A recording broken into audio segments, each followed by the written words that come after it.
ನಾಳೆ ಮಾಡ್ತೀನಿ. ಮಾಡ್ಬೇಡಿ, ಅದನ್ನೇ ಹೇಳ್ತಾ ಇರೋದು, ಮಾಡ್ಬೇಡಿ. ಕಿವಿ ಕೇಳಿಸ್ತಾ ಇದೆಯಾ? ಏನ್ ಮಾತಾಡ್ತಿದ್ಯಾ ನೀನು?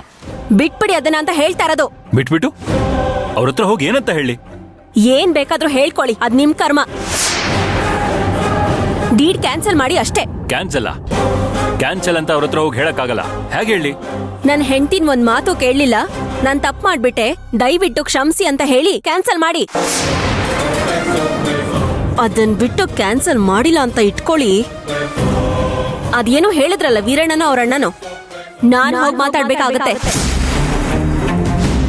ನಾನ್ ಮಾತಾಡಿದ್ರೆ ಸರಿ ಇರಲ್ಲ, ಅರ್ಥ ಆಯ್ತಾ? ಅವ್ರಿಗೂ ಹೆಂಡತಿ ಇದಾರೆ, ಹೆಂಡತಿ ಮಾತನ್ನ ಯಾರೂ ಮೀರಲ್ಲ, ಕೇಳ್ತಾರೆ. ಹೋಗ್ ಹೇಳಿ, ಅವರು ಸುಮ್ನಾಗ್ತಾರೆ. ಏನ್ ಮಾತಾಡ್ತಿದ್ಯಾ ನೀನು? ಯಾಕೆ? ಅವ್ರ ಮುಂದೆ ನನ್ನನ್ ಹೆಂಡತಿ ಅಂತ ಹೇಳಕ್ಕಾಗಲ್ವಾ? ಅವಮಾನ ಆಗತ್ತಾ? ನೋಡು, ನೀನು ಬೇಕು ಅಂತಾನೆ ಪ್ರಾಬ್ಲಮ್ಸ್ ನ ಕ್ರಿಯೇಟ್ ಮಾಡ್ತಿದ್ಯಾ. ವಿಚಿತ್ರವಾಗಿ ಜಗಳ ಮಾಡ್ತಿದ್ಯಾ. ಇದು ಚೆನ್ನಾಗಿರಲ್ಲ ಮಂತ್ರ. ಚೆನ್ನಾಗಿದ್ಯೋ ಇಲ್ವೋ ಅಂತ ನಾನ್ ನಿಮ್ಮನ್ ಕೇಳ್ತಾ ಇಲ್ಲ.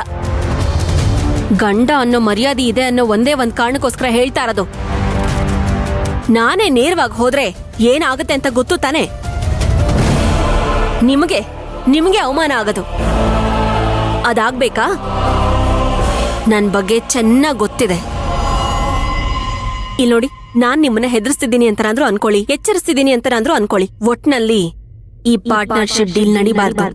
ಅರ್ಥ ಆಯ್ತಾ?